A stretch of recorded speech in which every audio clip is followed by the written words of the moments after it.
Welcome, everybody. My name is Mikey Mhenna. I'm going to be the host of today's evening. Very happy to see you all here. It is my absolute honor to welcome our special guest. Anissa Helou is a chef, food writer, journalist, broadcaster, consultant, and blogger focusing on the cuisines and culinary heritage of the Middle East, Mediterranean, and North Africa. Born and raised between Lebanon and Syria, she knows the Mediterranean as only a well-traveled native can. Anissa is the author of numerous award-winning cookbooks, including Sweet Middle East, Levant, The Fifth Quarter, an Offal Cookbook, Modernizing, Savory Baking from the Mediterranean, Mediterranean Street Food, Cafe Morocco, Lebanese Cuisine, and Feast, Food of the Islamic World. Anissa has won numerous awards and acclaim, including the James Beard Foundation International Cookbook Award, Gourmand World Cookbooks Award, Food and Wine Magazine selection of the best, and many, many more. It would take me 10 minutes to read all of them. Anissa, welcome to Fikrat al-Matbakh. It is an honor to have you here. Thank you, Mikey. I'm delighted to be with you. So let's start with one of the sentences I said, which was that you grew up between Lebanon and Syria, but from what I understand, you weren't a 5-year-old child dreaming about becoming a cookbook author. What were you? What were your aspirations, your professional dreams and passions as a young child? At 5 years old? I guess I think I was only concerned with eating, not even playing, because I was a kind of weird child. No, when I was a teenager, my first ambition, to the delight of my father, was to become the Marie Curie of the Middle East. That didn't last very long because I have no scientific, expertise or even desire to have it. But I love the idea. I've always been fascinated by independent women from when I could understand, the notion of independence. And Marie Curie was like my heroine. Then I very quickly understood that I wasn't going to become a scientist because I was hopeless, and I skipped chemistry and physics at school. I don't think I ever went to a single class. And then as a teenager, very early on, I think I was 15 or 16, I was an avid reader anyway, but I discovered Albert Camus and the French existentialists. And that's when I made a vision for that's when I established what my future was going to be like. Mainly influenced by Beauvoir, a particular book called L'Invité, which was all about a sort of independence and also free. Free love is a kind of slightly weird notion, but sort of free partnership, let's say, between her and Jean-Paul Sartre. And very soon after I had read L'Invité, in the Arab world, people come and ask the hand of, the daughters. So we had in my family, well, first there was a cousin we all hated, and we were supposed to marry him one after the other. And we all said, no, there is no way. I wonder how long for him to get the message. He got it very quickly. And then there was this woman, mother and young man. She was dressed in black, so she was mourning her husband. I remember very little because it's a long time ago. But anyway, she came with her son to ask for my hand. And I was like 16 or 16 and a half. And, my mother offered her coffee and whatever. And then she asked me what I wanted to do in the future. And I said, lots of things, but one thing I'm not going to do is get married. And that was the end of the conversation. She dragged her son away. And my mother was absolutely furious with me. I've told the story many times, but it still tickles me because I was like very bolshy at a very early age. Do you, that sort of, what adjective did you just use? Bolshy. It's a kind of very English, very British. Yeah. That sort of like spunkiness. I wonder if you feel like, because you didn't go into food directly after that, you started a very ambitious career in the arts. Do you feel like the interest in existentialism and reading and writing led you directly into the arts, or was that also a circuitous path? No, it didn't at all, because actually I wasn't even interested in arts, and I was quite ignorant, to be honest. When I went to Athens with my mother, I was kind of going around in Plaka while she was sort of visiting. I mean, I didn't want to even visit heritage sites. But when I got to London, I needed to have a career. And I was living with a man, and we were discussing and I've always liked interior design. So my first sort of course was interior design, but in a kind of very fancy school. It was a short course, but I realized very quickly that I didn't want to be at the beck and call of people. If I wanted to design a house, I wanted to design the way I saw it, not the way they saw it. So I gave up, and then I met Zaha very early on in Zaha Hadid in my life in London, and we became friends instantly. And we were discussing what I should do, and she suggested the Sotheby's works of art. So I actually canceled a trip to India with the man I was living with to go to the interview, because I was like seriously excited. And being totally ignorant, I thought I would read a book on Cézanne and another book on somebody else, prepare myself for the interview. And I was quite clever at kind of, directing the conversation to where I wanted it, because I knew that my knowledge was very limited. But at one stage, the guy, Derek Shrub, who ran the course, who was not a very nice person. He's dead now. I shouldn't talk badly about him. I mean, he was very strict and severe, but he was a great teacher. And he asked me about Meissen. I didn't know about Meissen porcelain. And I said, who? But very quickly I realized, that it was a mistake. And they accepted me. And that's how I started in the art world. It's funny because this is I feel like there's a constant thread. There's an interesting thread throughout your life. And it actually leads nicely into the story of how you eventually decided to develop your first cookbook, the highly acclaimed Lebanese Cuisine. Also walking in, not knowing what you should be, be doing. The story, I think the story goes that somebody recommended that you work on this book, and that somebody was looking for cookbooks about the Lebanese sort of region, Lebanon, and the Arab world. Is that right? Well, it started with a conversation. I had acquired a literary agent to actually write about collecting, because I was collecting with limited means. And I wanted to write a book about people who kind of anticipated trends and were able to form art collections with little money, but very, if not important ones, very meaningful ones. Like when I collected my fishing collection, which I, started long before anybody was interested in fishing. But she introduced me to a Lebanese friend of hers who was an editor, Zelfa Hourani, the daughter of Cecil and the niece of Albert Hourani, the historian. And they were talking about cookbooks, and I was listening to them. It was the beginning of the trend. It was 1992. The Gulf War had kind of pushed me to reconsider my career, because I was getting bored with going to the Gulf, sitting around with women, trying to sell art or advice on art pieces. I was ready to change. I've always had this kind of need to change in my life. So they were talking about cookbooks, and I've always been a gourmand as well, gourmand in my case, and loved food and didn't like cooking because I considered it as a domestic occupation for a long time and refused to do it.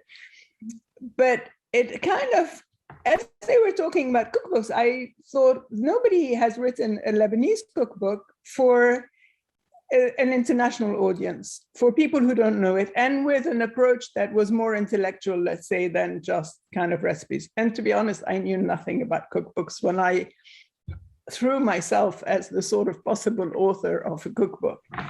And so Caroline, my agent at the time, said that she had a publisher who was looking for somebody to write a cookbook, Lebanese cookbook. And I said, well, I'm your person. Zelfa said, oh, well, why do you want to do that? Because you have Reyes, which is, I mean, ridiculous to think of Reyes as a cookbook in today's age, because, you know, a chicken recipe starts with take your chicken, kill it, pluck it, you know, wash it, and then whatever, do whatever you want to do with it.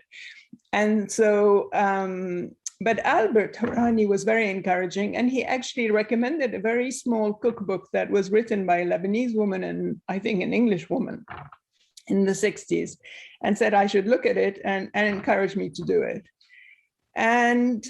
But the thing was that I thought I could do it in 3 months, because I just didn't consider cookbooks as any, you know, anything as a particular literary genre. I just thought of them as manuals.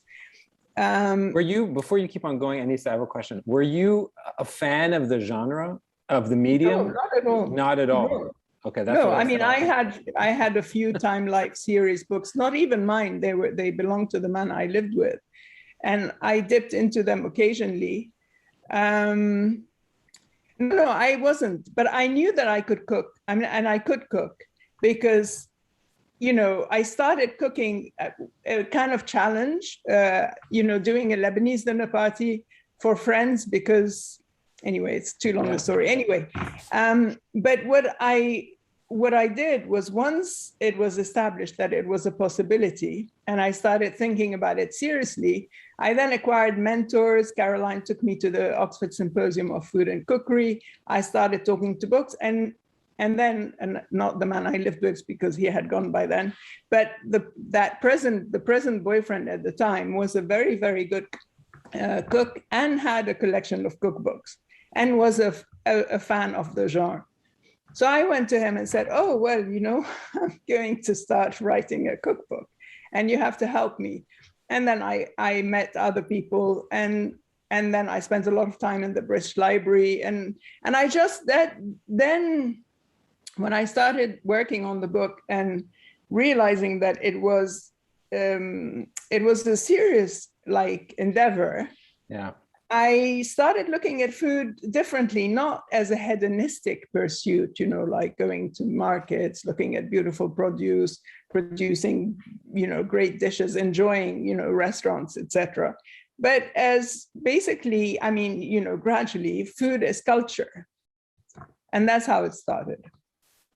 So there is a great story that you've told about going to your mom and basically saying, okay, I gotta take all these recipes down, and her basically saying, why would you need to write all this stuff? Why the over precision? Why are you asking about every single thing? And you basically retorting that this is not for me, this is not for you, this is not for my neighbor, this is for people who may not even have tried this stuff. So my question is, what did your mom think about the final product of the cookbook? Did she think finally that, oh yeah, this is a really useful document that you've put together? My mother is never too complimentary, so she would never say this is a great book. But I think she was impressed because we spent months bickering about measurements and how, you know, she wrote all the recipes in Arabic, by the way. But, you know, her measurements was like handful, coffee cup, whatever, and always at the end, cook until done, which was like so irritating. Yeah, my favorite qualifier is put your finger in for 10 seconds. If you can leave it for 10 seconds, then it's not done. Actually, this works, by the way, not for the yogurt. But so we bickered and bickered, but at the end, I think what was really interesting is that I had two reasons to write that book. One, to record my mother's recipes for when she's no longer with us, and to replace her as the provider of fabulous food, you know, in our home, even if I didn't live with my family. And the second was for all the young people who were displaced by the Civil War, who didn't have the fortune that I had of my wonderful grandmother, who did everything at home, my mother cooking fabulous things, and my aunt, who was also good, but not like in the same league. and my Syrian aunt who grew everything. So, I mean, I was, without knowing or even wanting it, apart from being very curious about it, I knew a lot, but nowhere near what my mother knew. I mean, basically, Lebanese Cuisine is my mother's book. Mm-hmm. I mean, I should maybe have been more generous and not dedicated it to her only, but kind of put her as the co-author. And she liked it. I mean, she was impressed when it came out. I mentioned to you that I wanted to ask you this question. It's a little bit of a cheeky question, but I wanted to ask you that had you taken on this endeavor today instead of in the mid-90s, would you have chosen Lebanese Cuisine as the title, and would you have written the subtitle of more than 250 authentic recipes from the most elegant Middle Eastern cuisine? Well, I didn't write that subtitle anyway, because they published it. Of course, yeah. And they chose the title. I mean, I don't mind the title so much. I would definitely insist on much better production values.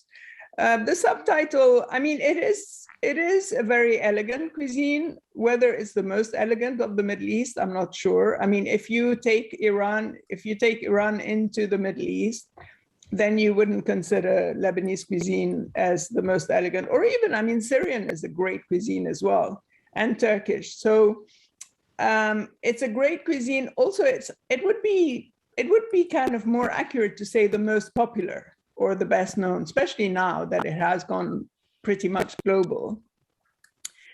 But I would approach the book quite differently now, of course, and I might revise it because it's coming up to its 30th anniversary.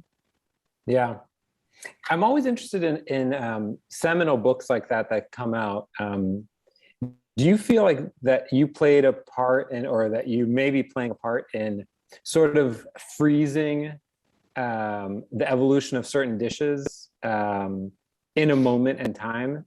And so that, you know, it's almost like that's a snapshot of the 1990s, or the snapshot of your mother's cooking at that moment. And then that becomes such a sort of important reference point that people say, no, like Reyes, where it's like, no, this is really the gospel. Do you think about that at all? I don't think it's a kind of frozen moment. Of course, things change and cuisines evolve, but you do have classic dishes that remain the same. And my purpose in my work is to preserve traditions, culinary lore for future generations, and especially in countries like ours, like Lebanon and Syria, with like civil war, and now with the economic crisis, the Syrians being displaced, there is a risk of losing some of it. And certainly the traditions, I mean, you know, the moune, and I mean, if you think about Lebanon, how many people make kishk at home, for instance, or, you know, rear a lamb in their back garden for awarma in the summer, like they did not even 100 years ago. So I think cookbooks have a sort of a lifetime, because, you know, I mean, also the design changes, the photography, it changes everything. But there are some recipes, and especially in Middle Eastern, let's say in Middle Eastern food, people are so attached to that food. It's like Italian food. Some recipes don't really change that much. They vary from family to family or from region to region. And I consider Lebanese cuisine as more mountains of the Lebanon, because my mother's cooking is very much like, you know, Maronite, you know, mountain people, basically, even if they lived in the city. But what I regret is not having gone like regional, not having done more research, but it was the end of the Civil War and I hadn't even gone back to Lebanon by then. Yeah. Okay, I'm going to move on because you've done so much work and I want to make sure that we have time for everything. I'm really was intrigued about sort of the follow-up decisions of things to focus on. I believe your next book focused on Morocco and looked at street food. I think kind of before street food was cool. Why those two things? Why street food and why Morocco? Well, Moroccan street food was a commission. it wasn't actually my decision. I wanted to follow up Lebanese cuisine with a book on meze, but the publisher was like, took their time, and they were, I mean, you know, and then by the end, somebody came to me and said, we're doing a series on street food. Would you do Morocco? And I knew Morocco quite well. And I said, yes. But having done the Moroccan street food book, that was very small and like not very deep, I thought that street food was really important. And I offered the idea of Mediterranean street food to a friend who was an American publisher, because I wanted to delve more into it. And she loved the idea and commissioned it immediately. And it was, as you say, way before the trend. Yeah. But I tend to do that. When you approach a book like the Mediterranean street food, is the sort of audience, the audience in your mind's eye the same every single book? Do you feel like you're speaking to the same reader? No, not at all. I think I actually don't really think about the audience. I thought about the audience for Lebanese cuisine because I was like much more focused about, it was something, it wasn't a career, it was something that I wanted to do. I mean, when I wrote Lebanese cuisine, I wasn't thinking about becoming a cookbook writer. I became a cookbook writer because it was very well received and I enjoyed the work, and I thought it was, you know, a kind of fun switch, career switch that also suited my personality from the point of view that I'm very curious. I love traveling, and traveling for food opens so many more doors than traveling for art. I mean, and you're on a different level. I mean, in art, you're kind of in sort of exclusive societies and basically out of the real world in a way. Whereas food, you know, I start talking to taxi drivers or to people in the market or to cook or whatever. And it makes life, traveling much more fun. Yeah, it's interesting. This goes back to the original, the sort of original story. Is I feel like your life is very focused on, or maybe your mind is focused on how rather than what.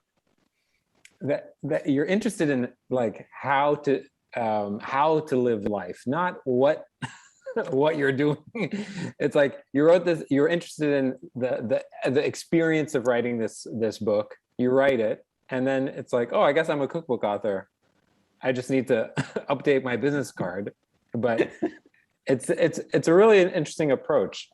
Well, I mean, my main purpose in life, even at this advanced age, is to have a great life. I mean, a great life from the point of view that I'm a hedonist at heart, and I want to have a good life where I enjoy myself and I'm not bored. And that's one of the reasons why I always change, like, you know, the move to Sicily. Usually my projects work quite well, and I'm not reckless as such.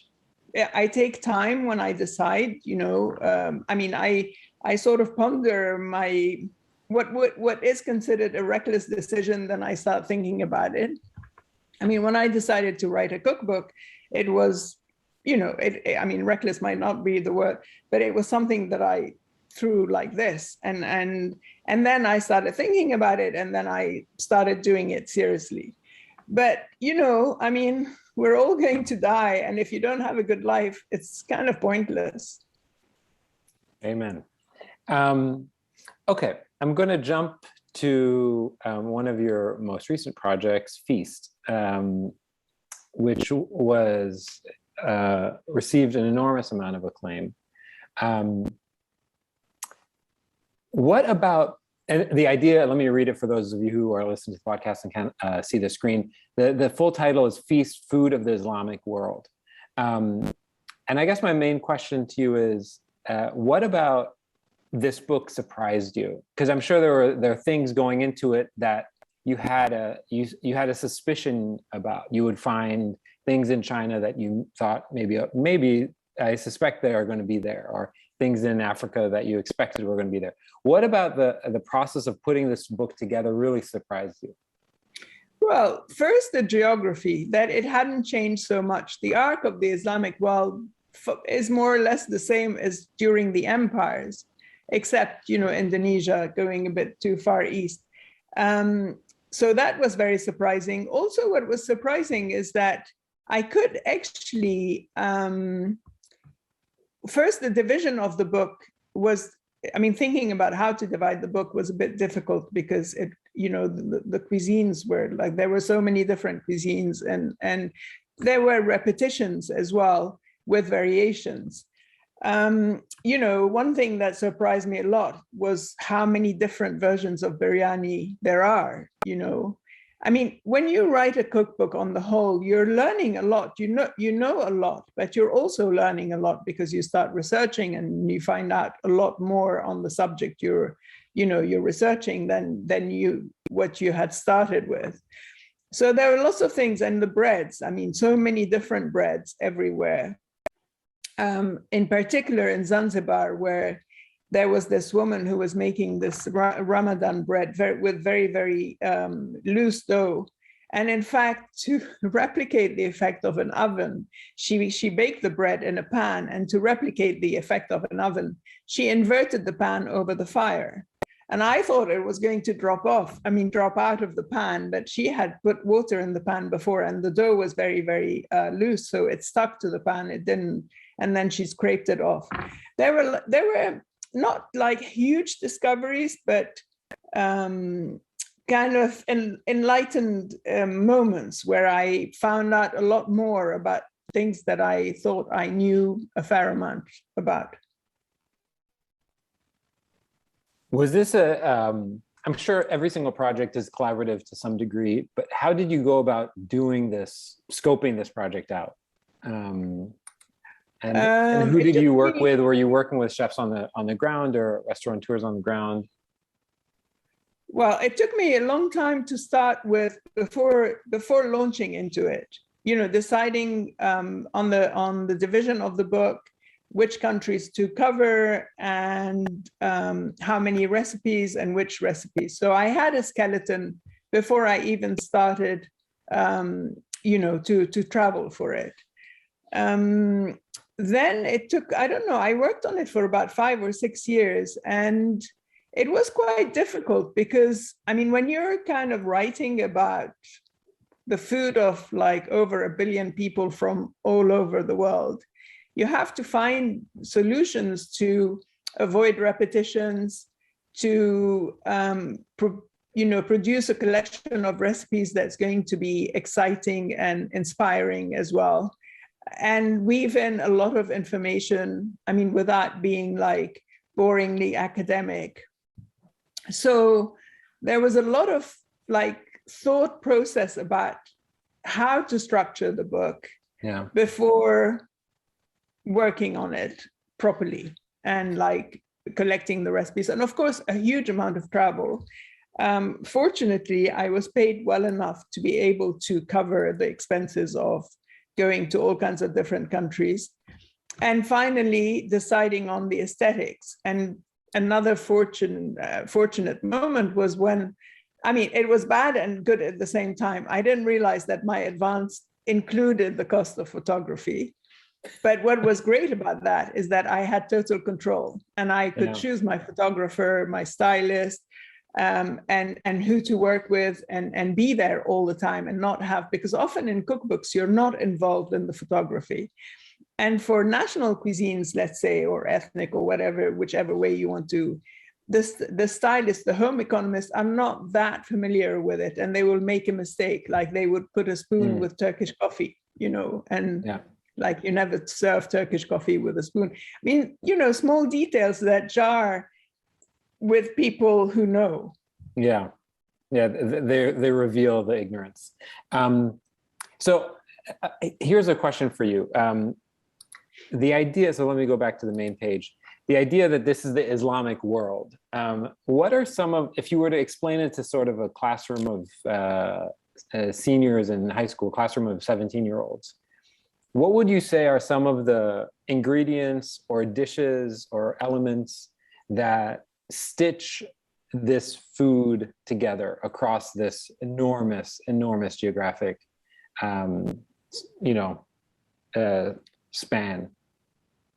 Well, I don't know if you can say that the cuisines can be stitched together, but you do have essential ingredients. Like throughout the Islamic world, there are two foodstuffs that are present everywhere.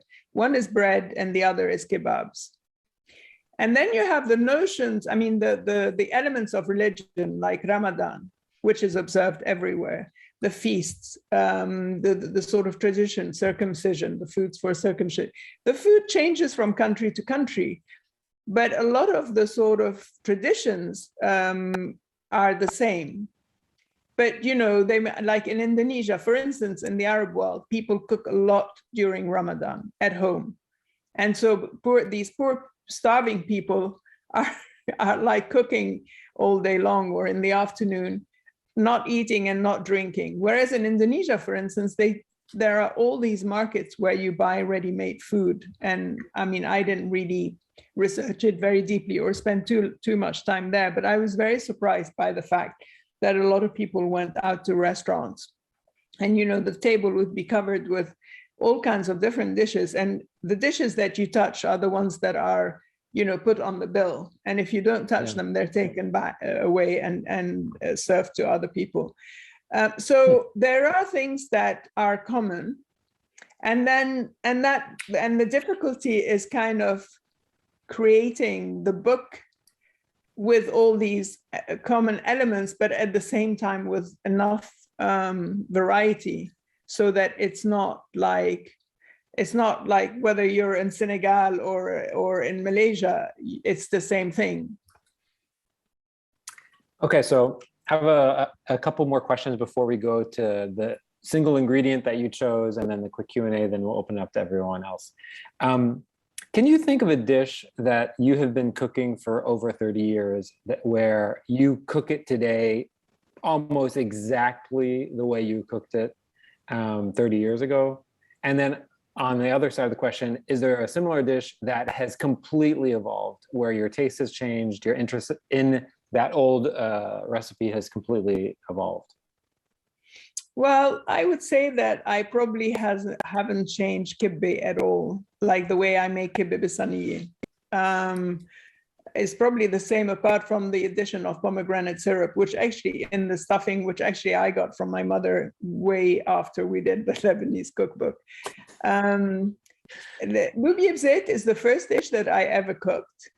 And now I cook it slightly differently by draining the tomatoes so that I have a kind of more concentrated tomato sauce. And of course, in London, I use canned tomatoes and not fresh tomatoes, but I very rarely cook it with fresh tomatoes, actually. And sometimes I cook the tomato before I add the beans so that, you know, I don't overcook the beans. But I don't know that I have a single dish that has evolved like tremendously, because I'm actually quite attached to traditional cuisines. And all I do is I try to perfect them. You know, like maybe use a little bit less butter or oil or whatever. I mean, like make them more elegant and more aesthetically pleasing, you know, because often like the stews, for instance, I give you an example, يخنة بازلاء وجزر, so peas and carrot stew.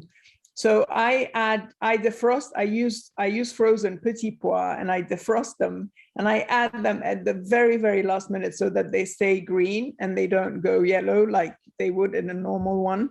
And then I would cut the meat slightly differently. I just kind of, I changed the steps slightly to have a more elegant dish.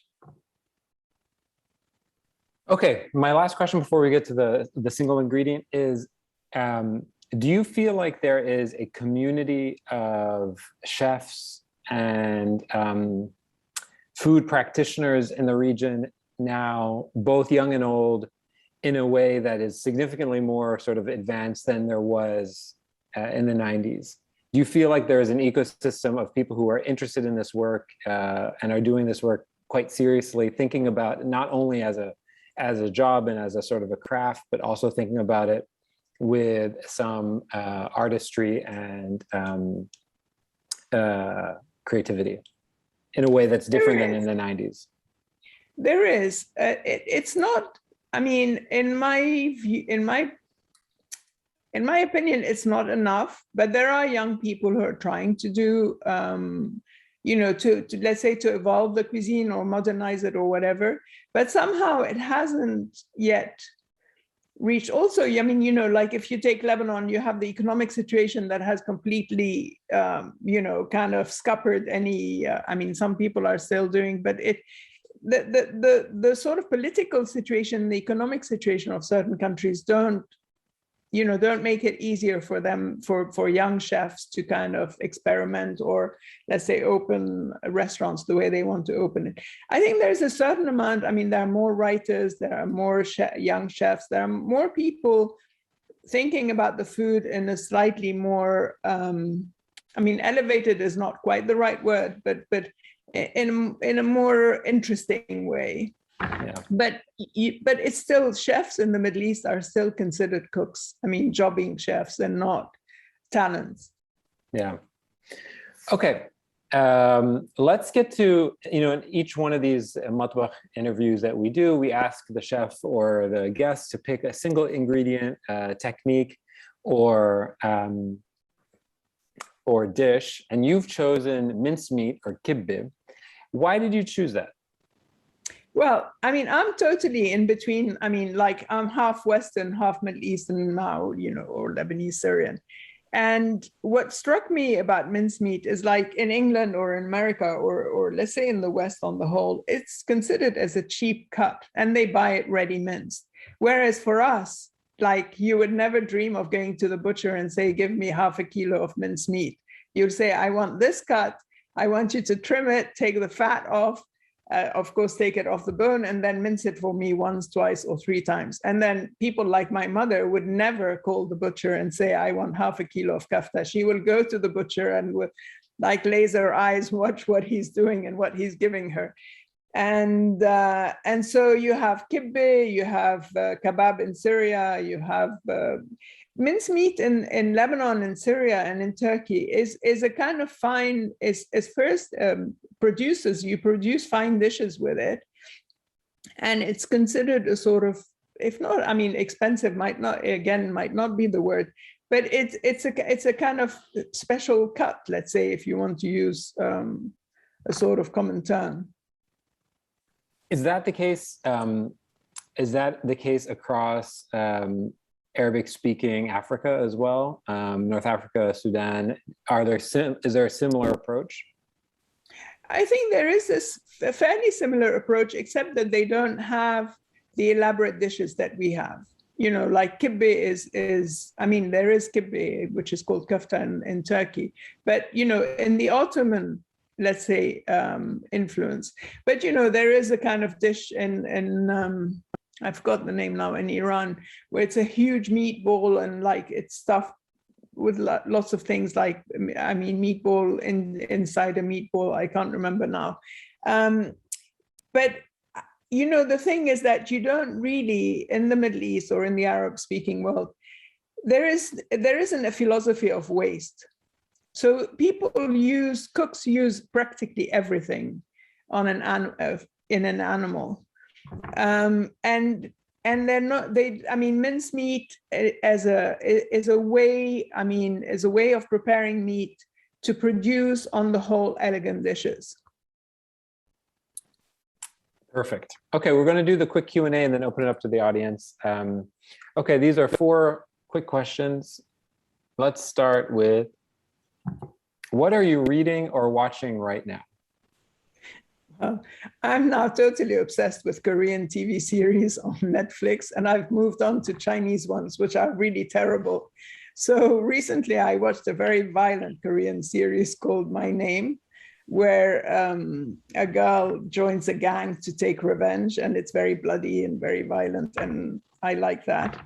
And I'm watching a kind of very soppy Chinese series, which is totally stupid. Fantastic. Curveball. I didn't see that one coming. Okay. Who would you love to shadow for a day, past or present? Well, I used to, I mean, I adore cinema, and I used to kind of see practically every film. I mean, good film. I'm not talking about stupid, silly films. I mean, now I've become worse. Before, I only watched like really good cinema. So, you know, a film director, I don't know, somebody like Kieslowski, or Louis Malle, or Tarkovsky, or, you know, one of the greats of the cinema, and follow them as they're filming, shooting a film, and just being there and you know, kind of, I'm very visual as a person, and I love this craft or this art. Do you think of, do you approach your books with a similar sort of storytelling? Do you think of it from that perspective, with a narrative element? Yeah, I mean, I'm very interested in the people behind the food and in the cultures behind the food. So I do approach it both, I mean, visually, because I'm very interested also in the aesthetic element. And that's why I love Japanese food, for instance. And I love all the stories around, you know, the dishes, the culinary traditions, everything. Okay, great. What is your guilty pleasure midnight food choice? My own ice cream, preferably saffron ice cream. Saffron. So tell me, I heard you say that during the quarantine, you were making your own ice cream every single day. What is your, how do you do it? What's your sort of technique? I use sahlab, you know, and I learned it actually. I learned to make traditional Arabic ice cream from a Lebanese cookbook by Ibrahim Zannar, but he uses too much sugar. I mean, I've changed his recipes to adapt them to mine. And when I'm in London, I use goat milk, which actually they use in Turkey. But the most important element is the sahlab, which thickens the milk and the cream in a different way from using eggs, for instance, to make a custard. And as you know, the ice cream is very stretchy and chewy, and it takes longer to melt, you know, as you're enjoying it. How much? How big are your batches? I usually make 2 or 3 liters of milk every time. So each liter, I mean, you add cream and or fruit or whatever. So probably about 3, 4, 5 liters at a time. And I'm the one who eats it mostly. I mean, I don't even share it that much. This is that 5-year-old child's dream you're living. Just eating as much ice cream, unlimited ice cream as possible. Okay, amazing. By the way, are there in a bowl or on a cone? Oh no, in a bowl. Okay. In a pretty bowl as well. Yeah. Is it always one scoop or multiple scoops? No, multiple scoops. No, I'm quite greedy. Okay, great. So let's ask the last question. What dish most reminds you of home? I guess it's mehshi. I love mehshi, and it's very much a family dish. I mean, I say that I'm not particularly keen on family gatherings. In fact, I hate them on the whole, because I don't like, you know, kind of like too much noise and too many people. But there was, like, when we used to go to my grandmother, who I liked a lot, even though she was quite wicked. But she was a wonderful, wonderful cook and a very beautiful woman. And she made mehshi for us, you know, when we went to visit her. And it's a dish that takes time, where people help in the kitchen and all this. It has a kind of, for me, it has a wonderful connotation, a kind of nostalgic, also the taste. I love the taste. And I like I mean, I like cooking also the elaborate, occupation. I like spending time in the kitchen, obviously not every day, but I like kind of intricate sort of dishes. I mean, I like making kibbeh, and I like decorating it, and I like coring. I don't do it very often, but I like coring courgettes or rolling vine leaves. I think there's something kind of very, very serene about spending time in the kitchen producing beautiful food. Do you think of yourself as being a particularly nostalgic person, like you're trying to preserve our heritage because it's the sand is falling between our fingertips, or you're just you don't think about that at all? No, I'm not particularly nostalgic. In fact, I forget people and I forget things very often. And I mean, I move on very easily and I don't hardly miss anybody, even my mother. I don't miss her that much. I mean, even though I love her, I hope she's not listening. No, I'm not particularly nostalgic, but I think it's very important to preserve the past. I mean, it's a shame to lose, you know, and Beirut is a city that has been massacred, you know. If I live in Italy, I mean, in Sicily, where some places have been massacred as well, like Palermo. But you know, when you travel around Italy and you see these beautiful historic centers that are the same as a few hundred years ago, there's something wonderful about being able to still see beautiful, I mean, architecture, art, and whatever, and imagine how people lived in the past, without feeling, without being sentimental about it. Basically a sense of history. Okay, great. I'm going to open up to questions. The first one is from Ellen. She asked me to read this. So could you comment on your decision to focus your cookbooks on purely Middle Eastern, and I guess in this case also Islamic food, versus looking at sort of Middle Eastern British fusion, or other cuisines outside of the world that you grew up in? Well, I mean, I've written a lot about cuisines of countries that I didn't, you know, I wasn't brought up in. But for me, it's very important to understand the culture and, you know, I mean, I would never write a book about Japanese food, as however much I love the food, or Korean food for that matter, because I just don't know it. I'd have to spend like 5 years in the country to even consider. So I write about places and cuisines that I'm very familiar with and that I understand. And I don't see the point. And also I'm not that interested in fusion. So I don't see any point in writing about something if you're not going to write well about it. Perfect. The second question comes from Omar, and he asks a question. For kibbeh b'saniyeh, is the thinner the crust better, or do you think thicker better? No, definitely thinner. You're thicker on is not. It's too coarse. Okay, great. Thank you for settling that. Nuha has a question. I asked you to unmute. Are you there? There's so much variations on the zaatar from the different region. Which zaatar do you like? And what do you think zaatar plant is? Is it thyme or is it its own plant? No, I actually wrote an article for the FT about it. It's thyme, but there are different varieties of thyme. I like the zaatar from Aleppo, which is very different from the Lebanese one, and I like the Palestinian one.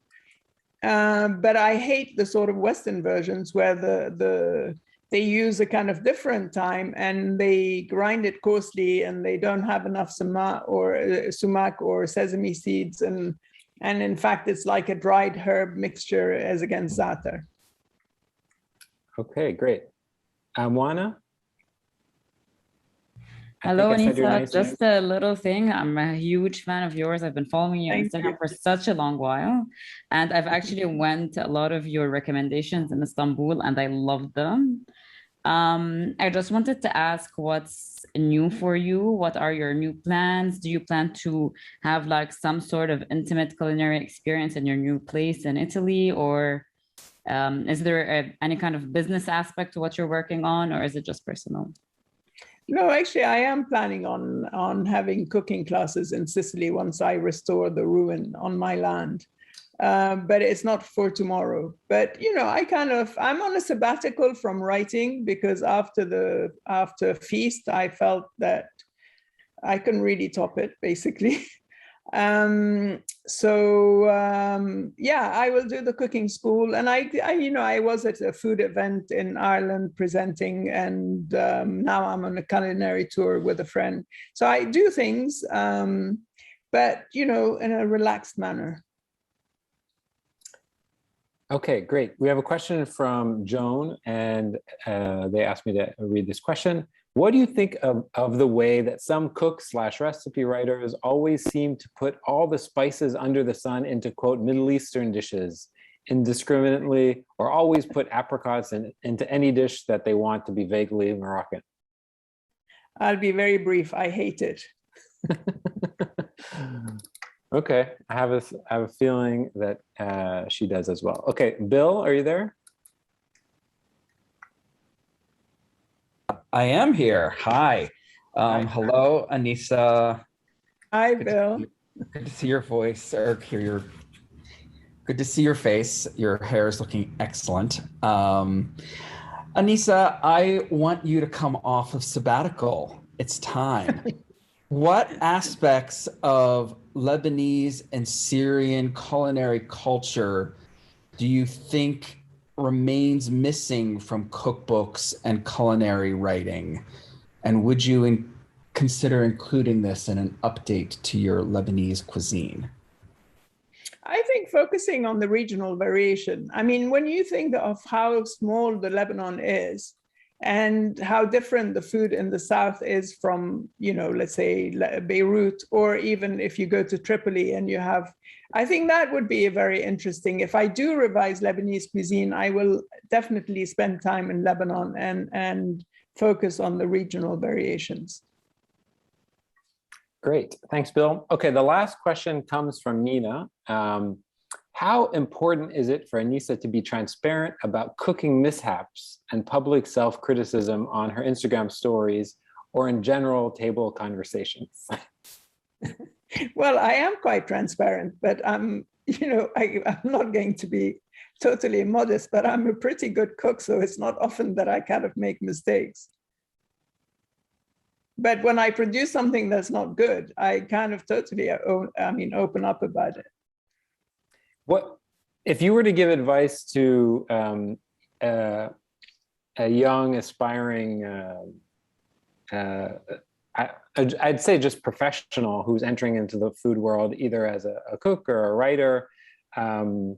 What are some of the things that you wish you knew in the 90s that you know now? Well, as a writer, I think I think I should have been a bit more respectful of the genre when I started, and being a little bit more serious. Regardless of that, the Lebanese cuisine is quite a sort of, well-researched book. And it was, in fact, the first time that you had a lot of context to go with the recipes. I don't think there were very many Lebanese cookbooks who had that, where there was a lot of kind of social or historical context. I don't know. I mean, the thing about food writing nowadays is that it's much more difficult. It's much more focused on celebrity chefs. So I wouldn't particularly advise anybody to become only a food writer. And maybe for chefs for me, exposure is very important, and to work in different kitchens before, setting up your own. Great. Well, thank you everybody for joining. Anissa, this was a real pleasure to have you. It's a thrill to be able to speak to somebody who's done such incredible work for so long. So thanks so much. It was my pleasure. Thank you. And thanks everybody for kind of joining. All right, everybody. Enjoy your evening or day wherever you are, and we will talk soon. Bye. Bye.